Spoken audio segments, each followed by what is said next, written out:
Tonight, I want to share a chilling tale that's been passed down through generations in my family. It all started on a cold autumn evening, much like tonight, when my great-grandmother was just a young girl living in a small town near an old cemetery. The locals always warned children to stay away from the cemetery after dark, but they never explained why. They'd simply shake their heads and mutter something about the voices. My great-grandmother, being the curious soul she was, couldn't resist the mystery. One evening, as the sun was setting and the first stars began to twinkle in the darkening sky, she heard what sounded like whispers carried on the wind. Instead of running away, she found herself drawn to the cemetery gates. The iron bars were cold to the touch, and a light mist had begun to settle among the tombstones. What happened next she would never forget. The whispers grew clearer, and she realized they weren't just random sounds. They were stories. Each grave seemed to hold a tale eager to be told.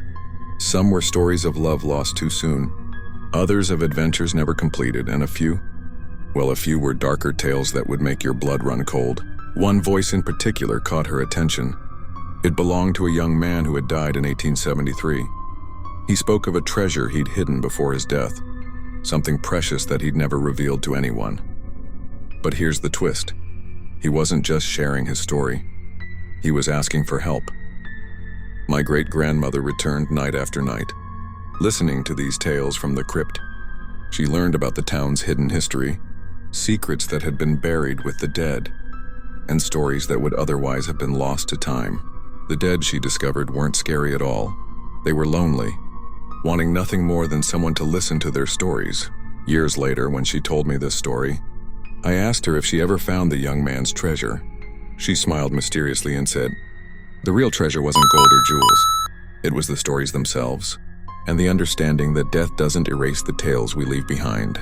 To this day, whenever I pass an old cemetery at dusk, I slow down and listen carefully.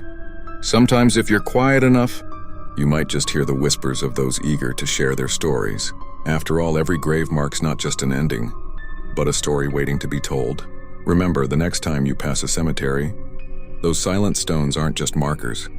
They're chapters in an endless book of tales, each one unique, each one waiting for the right listener to come along. Who knows? Maybe one day, you'll be the one to hear their stories.